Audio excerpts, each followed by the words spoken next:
Hi everyone, Steve here. Welcome to this edition of Monday Morning Musings.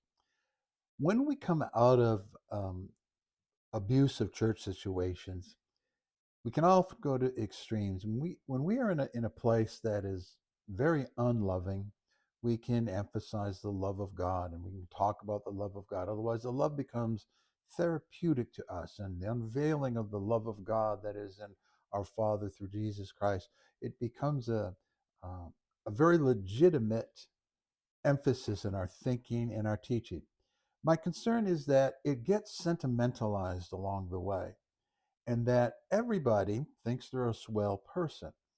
Some people uh, confuse the love of God with a personality temperament, such as um, maybe by personality and temperament, I'm very soft spoken and I'm very tender and I'm a an empath, and I'm very in tune with people's feelings, and I speak very softly, and I'm always positive. Those things are all personality temperament. That has nothing to do with the kind of love of God that Jesus is talking about in the Gospels and that the apostles manifested, particularly the apostle Paul. And I want to give you a little demonstration today about what I mean. Paul's relationship with the Corinthian church was always a shaky one. The Corinthian church was very much like a modern evangelical or charismatic church. They were being swayed by celebrity preachers of their day. If they'd had a TV, they would have had it on to the Christian channels and watching their favorite celebrity preacher. And we know because it said, listen, this guy Paul writes great letters, but his preaching is lousy. And his public presence, he doesn't look like anything special. So we know that right from the beginning, Paul births that congregation. He uses that familial father birthing language in First Corinthians. He uses that same language in Galatians. But basically, he's losing the cause. The Corinthians are buying in to the status of the Jerusalem apostles. They're buying into the status with gifted orators, and they're basically pushing Paul out, pushing Paul to the side. This is after Paul's invested his life with them. And so we come to Second Corinthians chapter 12. And Paul, it's probably next to Galatians, it's one of Paul's most impassioned letters. It's commonly known that he's trying to defend, some say he's defending his apostleship. Well, yes, if you define apostleship as his relationship to that congregation, in his investment, function, and interaction with that congregation, Second Corinthians, Paul is defending his apostleship in that way. He's not, I'm an apostle, you got to listen to me because I'm the number one guy. I'm a governmental office in the church. He's not talking about that. He's making a pleading entreaty that they don't kick him to the side. So he comes to the latter parts of Second Corinthians. He comes to Second Corinthians 12, and Second Corinthians 12, and he makes one of the most remarkable statements that I find in all of Scripture. Now, it is both remarkable in its depth and it's remarkable in how difficult it is. Here's what Paul says. Now, remember, he says this to people who are treating him unfairly, who are not appreciating him, who do not appreciate his investment in their lives, do not appreciate the gift he has, doesn't appreciate his presentation, doesn't appreciate the way he speaks so severely to them. He chastises them, he disciplines them like a father, just like modern Christians. They don't like that. When anybody says anything negative, you're being judgmental and harsh. Well, Corinthians were the same way. So they're blowing Paul off. And here's what Paul says in Second Corinthians chapter 12, I think around verse 15.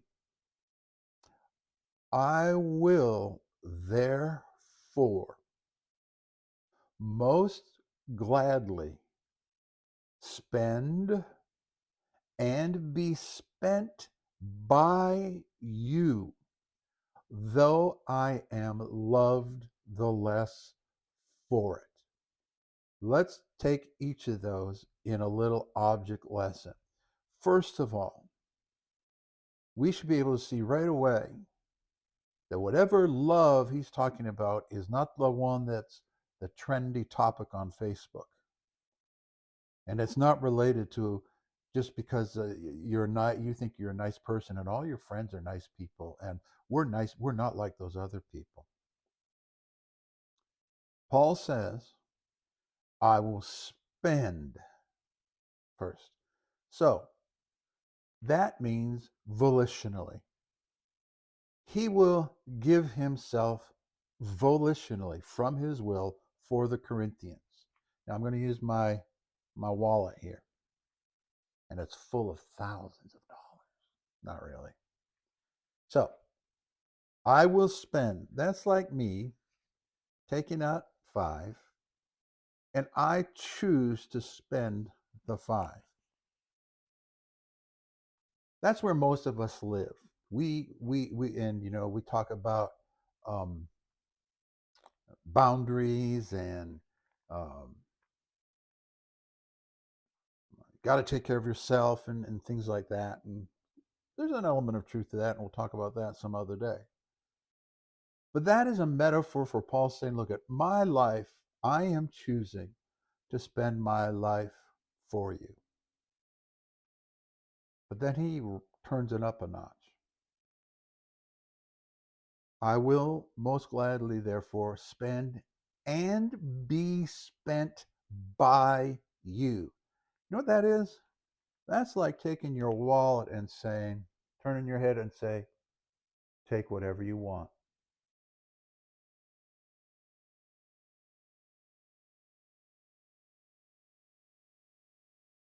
If you're 25 and you think ministry is a pathway to status and esteem in the church, that's not what ministry is. If you believe in spiritual fathering, it's not about being a great pulpit orator and being an apostle of a network. It's about having a life that is open and allows other people to use up your virtues, take up your time, and not necessarily with your consent. I'll be spent by you.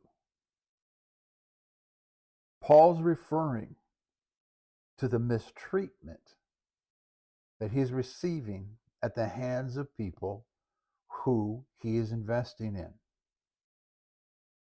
And then he turns it up another level and he says, though I am loved the less for it. That's like saying, my life, my wallet is open to you. You can do anything to me, take anything from me, and hate me, and curse me, and slander me, and lie about me, and write nasty things on Facebook about me. That's a kind of love that I don't know much about, and I'm sure you don't know much about. And if that wasn't enough, Paul ups it again by beginning that phrase by saying, most gladly. Not, like bearing down and having to endure it. And, oh, it's so hard because people don't like me. And the church I'm pastoring, gives me a hard time. And, oh, it's so hard. And then I can't believe they did that to me. And, oh, I was in that church and they hurt me. And, oh, that pastor. None of that. Paul says, I will serve you volitionally, and I will let you use me up, and I'll do it most gladly. Now, that is a tall order. And I am not here to tell you today that I am rolling at that place. Because I'm too American, too Western, just like the rest of you most likely listen to this. I have my rights. I have my privacy. I have, this. You can't do that. You can't tell me, I'm as American as anybody else or North American. But when we start talking about the love of God and teaching the love of God, we need to be in an apostolic category of the love of God. Now, I'm not talking about allowing yourselves to be degraded as a human being in the sense of abuse and something that is harmful to you. I'm talking in a counseling or a marriage sort of sense. I'm not talking about just rolling over and being a doormat. I'm talking about in a ministerial kingdom investment, kingdom endeavor sense. I'm involved in this thing called being a disciple of Jesus. I'm trying to walk in his way. That's what walking in his way looks like. That's what the love of God looks like. And in case you haven't figured it out in these last 10 minutes, that doesn't feel good. It doesn't make you happy. It doesn't make you the best you that you can be. It's crucifying. In my opinion, that is the three-phrase summary of what cruciform love looks like. Can you imagine if you and I could be part of a community or even a small community? And I'm pretty much convinced that that kind of dynamic cannot exist in a large community. There's a reason Jesus had 12, uh, because it's difficult to be that invested in other human beings who hate you for your efforts, who don't value you, to be happy about it and to let them continue to do it because of the excellency of the calling. I believe Paul saw Jesus in such transformative beauty that, just like he describes his history in Benjamin, in Israel, as a from the tribe of Benjamin, listen, he calls it shit. Sorry if that word offends you. It's the Greek word scubalon. Latin is excrement. Anglo-Saxon is shit. He calls it that. His past, that's what he calls it. I believe Paul was so apprehended that the beauty that he saw in Jesus made all of that excrement of life worthwhile, and that he was even able to give himself to people who were treating him like excrement.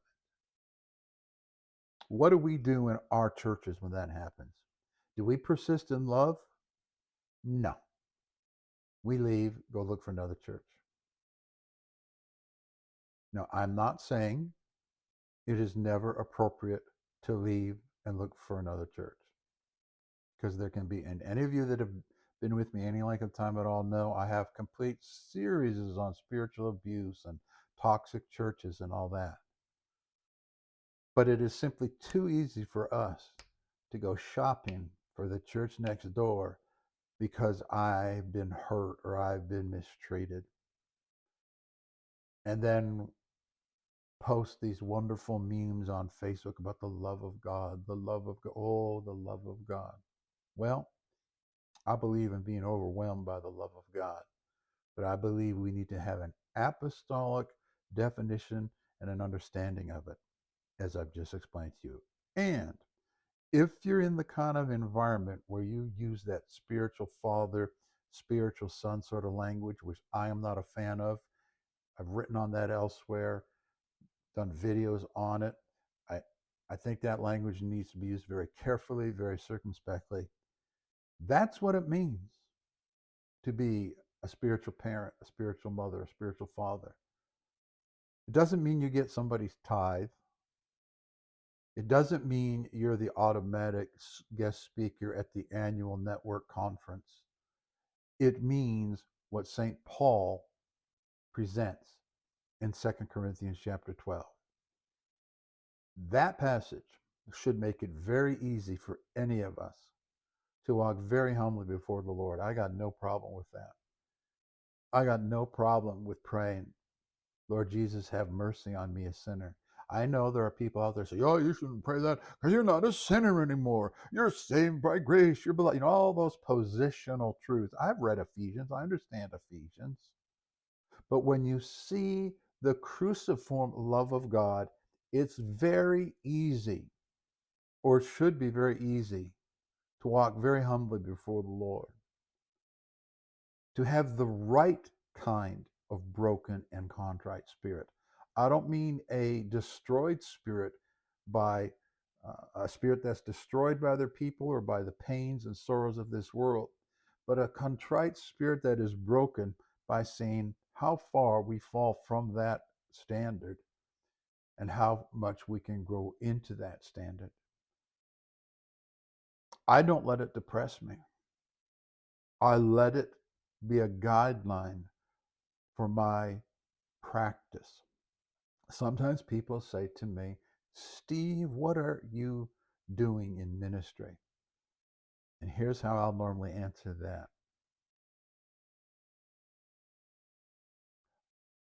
I am hoping to be a Christian before I die. I'm endeavoring to follow in the way of Jesus. Oh, I am a Christian. I gave my heart to Jesus. The Spirit. Okay, fine. You think that? That's fine.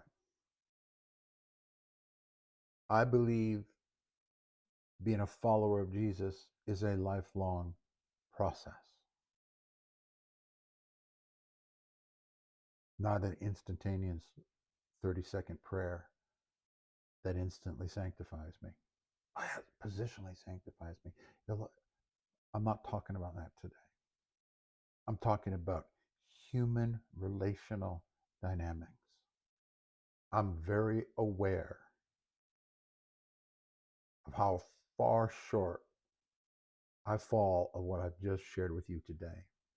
But I use that high calling objective as the roadway of my practice of living.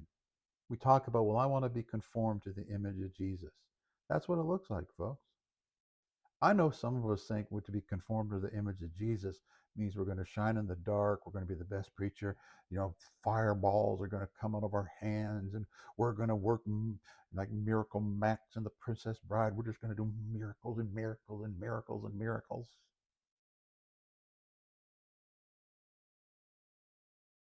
I will most gladly, therefore, spend and be spent by you, though I am loved the less for it. I think there's a lot to meditate on there, and I will see you the next time.